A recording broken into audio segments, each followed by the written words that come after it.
Tonight on Elon Local News. A crashed website causing students to have deja vu about next year's housing. Sneezing and coughing? Welcome to spring in North Carolina. We have details on how to combat your spring allergies.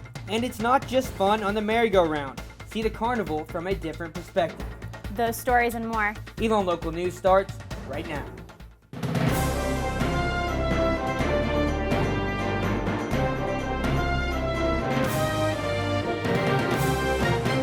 Good evening, I'm Rajat Agrawal. And I'm Brianna McClellan. We begin tonight with details and reactions from the ongoing housing process. What should have been a done deal by now, today has many students in a last-minute housing scramble.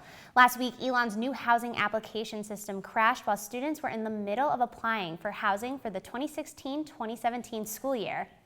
Associate Director of Residence Life Marquita Barker emailed all rising sophomores Sunday, telling them the remaining spots in the Oaks, Crest, and Danley apartments are filled. All remaining students can sign up at their scheduled time beginning at 4 p.m. Options include Danley Flats, the Global Neighborhood, and Colonnades. Student sign-up times are based off the highest GPA in their party if they are signing up in a group.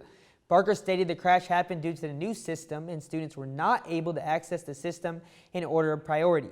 This is the second time the new housing system has experienced issues since being installed earlier this year. I know it's not really anyone's fault. You can't really I don't know, you can't really do anything about a faulty system, but it is what it is. I wish it were a little bit different, but I'm not gonna complain. I don't know why they had to move to a new server when apparently according to the upperclassmen that I talked to, the last server wasn't the best, but it still worked pretty well. We called Residence Life for more information on the housing crash and had no comment on the issue. The university still requires and guarantees housing for students' first 2 years on campus. If you have any questions regarding housing, call Residence Life at 336-278-7300 or email them at residencelife@elon.edu. And one residence hall students are trying to get into is Park Place. The new dorms located right next to the Kangaroo gas station on Hager Avenue is set to open next fall. As for what's going on beneath the apartments, an option is a popular local eatery, the Burlington Company Shops, also known as the Co-op. The company is currently discussing opening a smaller market at Elon. About a month ago, the Co-op was approached by Elon University's dining program, Airmark, to talk about a partnership. Airmark and the Elon folks have been very generous in their offer to company shops, and they're trying to do everything that they can to make it possible for company shops to come and participate, partner with them to do the store. There are 3,200 owners who support the co-op. The board of directors and some of the owners met on Saturday to discuss how a co-op is a community-owned and governed organization, whereas Airmark is publicly owned. If Elon were to bring in the market to campus, this could break one of the co-op's key principles. The market says, quote, "We remain autonomous and independent and answer to our owners rather than one presiding authority." They will have another meeting to figure out if they will continue the conversation on Thursday, March 17th.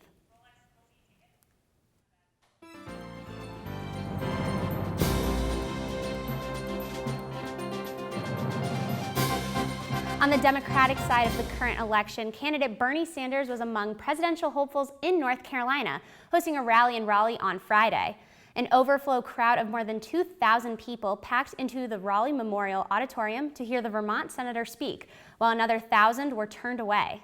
Mostly young people attended, cheering loudly when Sanders discussed issues like universal health care, campaign finance reform, and free public college tuition, saying what people call his radical policies are just common sense.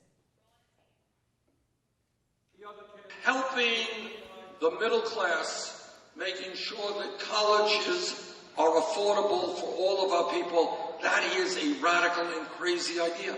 Bailing out crooks on Wall Street who destroyed the economy, well, that's not such a radical idea. I think some people have their priorities backwards.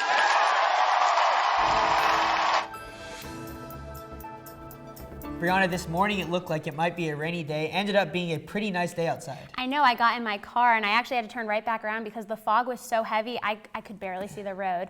Our Megan Jernak is out on the weather dock. Megan, what can you tell us about the next coming week and the weather? Thanks, Rajat and Brianna. Well, the sun is shining, the tank is clean, and I'm here with your weather for the week. So today's weather really turned around just in time for me to be out here reading this to you and not getting rained on. And it looks like the rain is going to stay away for the rest of the day, and the nice weather that's to follow is going to keep going on with us through the rest of the week. It's going to see us out through midterms and into spring break. Today the high has been 76 with some scattered thunderstorms at the beginning of the day, but now it's partly cloudy and the thunderstorms don't look like they're coming back. Tomorrow is going to be absolutely beautiful, sunny all day with a high of 78. And Wednesday is even better with a high of 81. It's mostly sunny, but with some possible storms later on in the day. Thursday it cools off a little bit, highs in the low to mid 70s, but still plenty of sun. Friday, the start of spring break, is cooler, partly cloudy with a high of 66, and Saturday's cooler still with a mix of clouds and sun and a high of 60. So hopefully we can go on into spring break and have some nice weather. And I'm Megan Durnack, and this has been your Phoenix 5-day forecast. Enjoy the week, everyone. Thanks, Megan. And spring weather means the return of the outdoor concert season. At this week's Elon Student Government Association meeting, Senator Emily Burke announced there will be a spring concert in May due to the cancellation of Andy Grammer's homecoming concert in the fall. The performing artists or artists for May's concert have yet to be announced. These days, the sound of music can often be replaced with the sounds of sneezing. But with the first official day of spring still a few days away, our Meredith Stutz looked into sensible ways to combat spring allergies so you can stay ahead of those sniffles.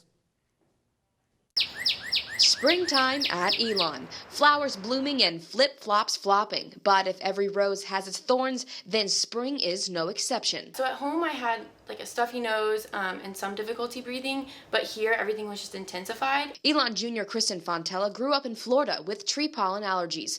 But after coming to Elon, she says her symptoms worsened. I wasn't sleeping, and so I was really tired most days. According to local certified allergist Dr. Meg Yailyn, Fontela isn't alone. If you're from Florida or the Northeast or the Midwest, this is a pretty intense place to live with allergies. Dr. Yailyn says non-flowering trees like the cedar, maple, and yes, even the oak tree can cause the most damage to humans. So I had no idea what I was getting myself into. I had no idea that the oak trees would be multiplied way more than back at home. If you start to develop symptoms like runny nose and itchy throat, Dr. Yailyn says to try basic medication like Zyrtec and Allegra first. But Fontela says over-the-counter medication wasn't enough to curb her allergy symptoms. So I now receive allergy shots once a week and have for the past 2 years. Dr. Yailyn, along with other allergists, recommend regularly washing your clothes and sheets to ward off pollen, as well as thoroughly washing any fresh fruits or vegetables. Now, you might have also heard that eating local honey can help combat local allergies with pollen, but Dr. Yailyn says she isn't sold. In terms of making claims that it could actually desensitize you to the pollens by ingesting it, it's proven not to really work that way. Fontela says both natural and medicinal options were just what she needed. So far, it's been great to be able to breathe on a regular basis and sleep normally in the month of April. With mid-April typically the worst part of the season, Dr. Yailyn encourages students to see an allergist if their symptoms worsen. Meredith Stutz, Elon Local News. Pollen season runs from February to May. For more information on how pollen can affect your day-to-day life, check out elonlocalnews.com. Coming up, see how some fairy tales became reality for local Burlington residents. I'm Connor McCoy, and coming up, I'll take you behind the counter of your Carnival experience. Stay tuned.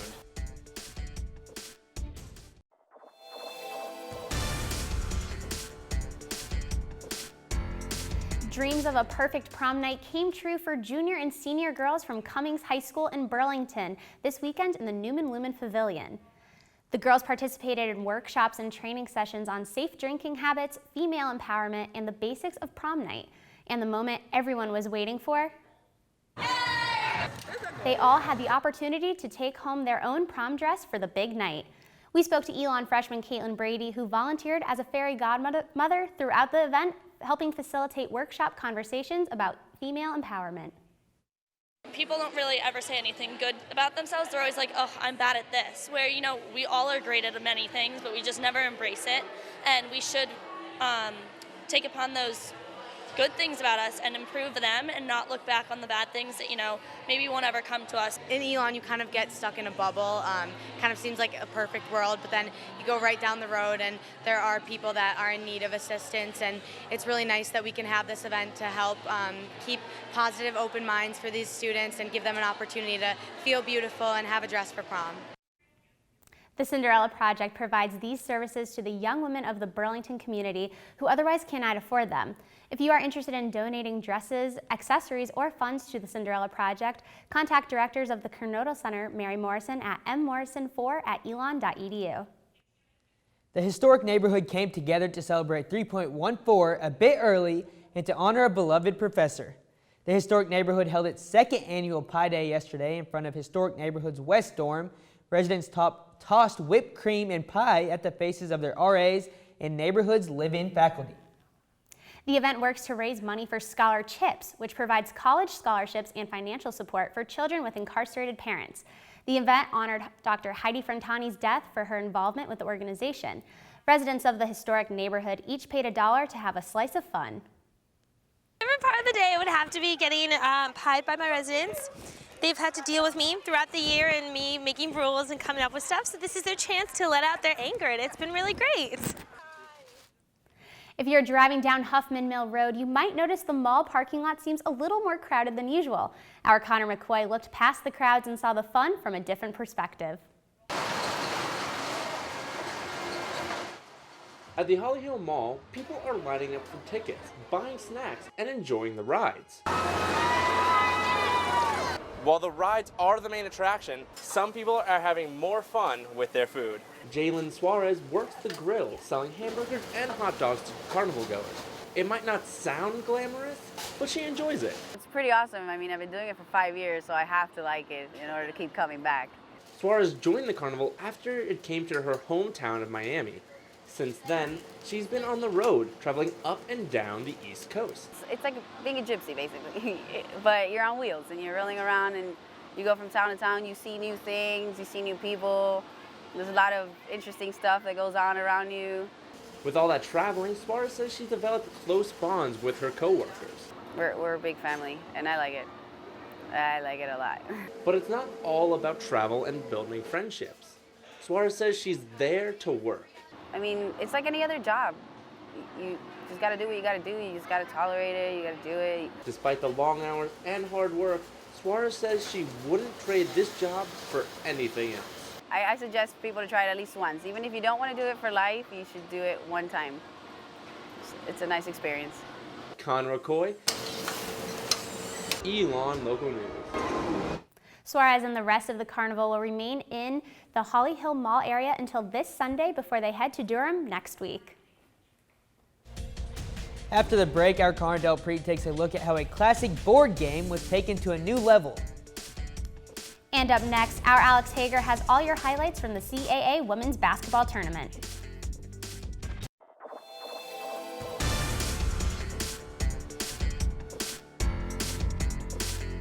When you see people in the campus recreation pool, they're usually swimming or diving.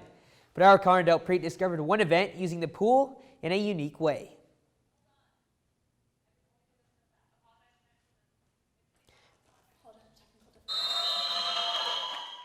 Campus Recreation made a splash by clearing the swimming lanes at Beck Pool and dropping in canoes for an event adapted from a classic board game.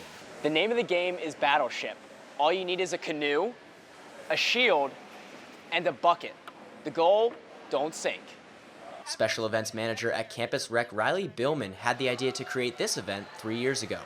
The thought behind the game has students braving the waves and water annually in hopes to emerge from the pool victorious. People get so into it and have serious team names and serious strategy meetings, and I absolutely love it. I saw someone huddling over there to prep themselves for their third heat. For junior Chuckie Hawes, his team used their experience from his first year participating to develop this year's strategy.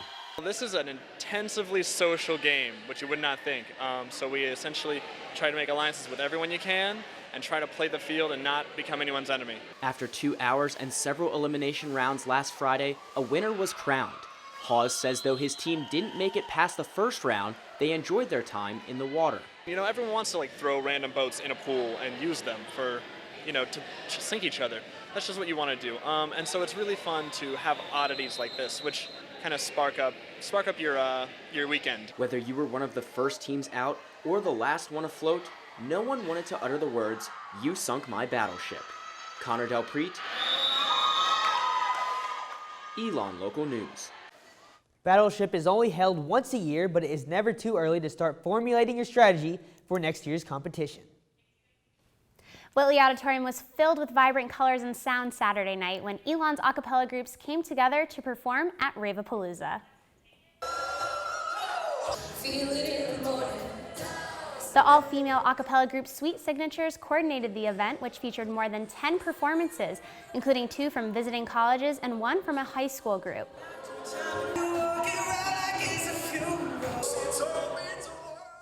Acapalooza is an annual event which aims to bring the a cappella community together, and this year's rave theme accomplished the goal, according to Twisted Measure singer Adria Gunter. I'm just super proud of everybody, and everybody has stepped their game up in the past, 2 or 3 years. Everyone's just so good, and to show that support for each other is always fun, and I just get so pumped to see my friends up there. And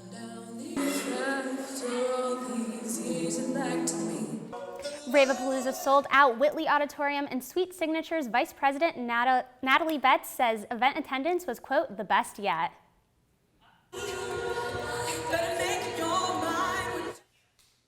Turning and tapping. The Elon University dance team held a college prep clinic in South Gym on Saturday. The event was $20 a person and open to all high school and college students. It was a chance to improve their technique and combinations and give them a sense of what is required for a collegiate dance team tryout. The Elon dance team head coach Hannah Wentz says she hopes the clinic will showcase the hard work that the dance team puts in behind the scenes. Really, this was just kind of showing the university and giving everybody else a chance to kind of see what the dance team does at practice, to learn a routine, and kind of get an idea of what a college dance team tryout will be like. Wentz also hopes that this weekend's clinic helps recruiting and will build up the team for next season.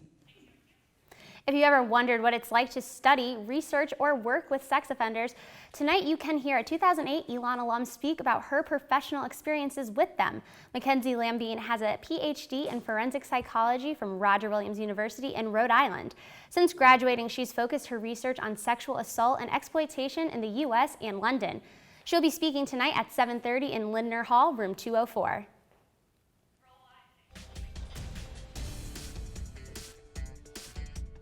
The story behind the songs of softball.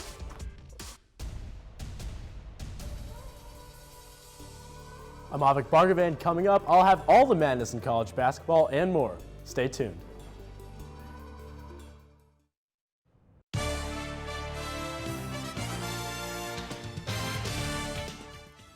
For a lot of people, March means one thing: college basketball. The Elon's women's team was on the road this weekend for some postseason play. Our Alex Hager and Daniel McLaury took the trip up to Maryland. Here are your highlights. Alex Hager here at the Showplace Arena in Upper Marlboro, Maryland, where the Elon Phoenix just lost to the Delaware Blue Hens in the quarterfinals of the CAA women's basketball tournament. That's not to say the Phoenix didn't have a great game, though. Shea Burnett dropped 13 points and had 8 rebounds. Lynera Ruffin had a great game as well with 11 points, and Jennifer Rhodes put up 7 points and hauled down 7 off the glass. That was no match, though, for Delaware's 39-point second-half effort, including a 17-point scoring total from freshman Nicole Anabosi. After the game, head coach Charlotte Smith said she was really proud of her team, and she's still hopeful for a postseason bid for the Phoenix. The WNIT and the WBI are both options for the Elon women's team, so stay tuned to ElonLocalNews.com and at ELN Sports on Twitter for updates to see what's on the horizon for the Phoenix. In Upper Marlboro, Maryland, Alex Hager, Elon Local News. The Elon women might be seeing their season come to an end. The excitement for other teams is just beginning. If you hear a buzz around campus this month, there's a good chance it's because of March Madness. March Madness is the appropriate name given to the yearly NCAA basketball championship tournament. Each March, the top college basketball teams are seeded and then placed in a bracket-style elimination tournament. In order to be crowned the best in the nation, Tournament Frenzy kicked off last night after the 2-hour Selection Sunday special aired on CBS. Each of the 68 tournament teams were announced during the 2-hour broadcast, allowing fans everywhere to start filling out their own brackets. The American Gaming Association estimates 40 million people created brackets in 2015 and wagered $9 billion in the process. With all the frenzy surrounding the brackets, chances of filling out a perfect bracket are around 1 in 128 billion, according to a DePaul mathematician. Those are tough odds for even the most well-versed bracketology experts. If you're shooting for that perfect bracket, here's a few tips to up your odds. First, 1 seeds have never lost to 16 seeds in the tournament, so it's a safe bet that Kansas, North Carolina, Oregon, and Virginia will win their first-round games. But if you're a risk taker, 23 combined losses of the 1 seeds are the most ever, so this may be a year for the big upset. Next, bet on at least one 12 seed to beat a 5 seed. 12 seeds beat 5 seeds more than 35% of the time, and usually there are teams that dominated the competition in smaller conferences but haven't been tested at big schools yet. Also, choose a small school and stick with it. It's called March Madness because of upsets. Any school can beat another, so we see small schools making big runs to the Elite Eight and Final Four. This year, try UNC Wilmington. Usually we can count on at least one small school to be in it late, so try to have at least one in your bracket. Moving on, look for big teams that underperformed during the season. 5-seed Maryland and 6-seed Arizona are both Final Four threats that disappointed for parts of the season, but are among the most talented teams in the nation. Finally, my biggest tip is just to have fun with your bracket. And from the courts to the field, sunshine means spring sports are in full swing. Our Selena Guevara took a look at the story behind songs of Elon's softball team. The crack of the bat, the cheers of the crowd, and a unique song for every player coming to the plate. These are the sounds of Elon softball. Each and every person chooses their walk-up song, and they choose it because they're excited to get there at bat. They're ready to succeed for the team, and hearing their song when they go up gives them a lot of confidence. This year, the girls were allowed to choose 3 songs. I have 3 different types and when I'm in different moods, and it just helps me basically relax or get me pumped up when I'm up to bat. For one of her songs, outfielder and pitcher Elena Hall chose the song Diva by Beyonce to show her personality. I'm a bit of a diva, I care what my hair looks like, although you probably can't tell right now. And, I don't like getting hurt. I'll only get dirty if I have to, After a hitting slump last year, Hall says her selection of Get Back by Ludacris helps her make a statement to anyone who doubts her. Get back, you don't know me like that. And people think they know me. They think that I don't have any power. They think I'm just going to hit it to the infielders, and they're in for a surprise this year. The girls have strong team spirit, but players agreed having the songs adds something extra to the game. We still cheer on everyone, and we're still loud in the dugout with our rally items and everything, so it would still be fun and loud, but I think the walk-up songs bring a nice little spunk to it. It just helps us keep a positive attitude and pumped up for the game. So no matter what we're going to face, we're always ready for it. Selena Guevara, Elon Local News. If you're looking for the next game to hear the walk-up songs for yourself, for the latest schedule, go to elonphoenix.com and click on softball. That's all we have for sports tonight. Rajat and Brianna, back to you. That's all we have for you tonight. For the latest and most up-to-date news, check out our website at elonlocalnews.com or on social media. Like us on Facebook and follow us on Twitter at elonlocalnews. From all of us here at Yailyn, have a great night, Elon.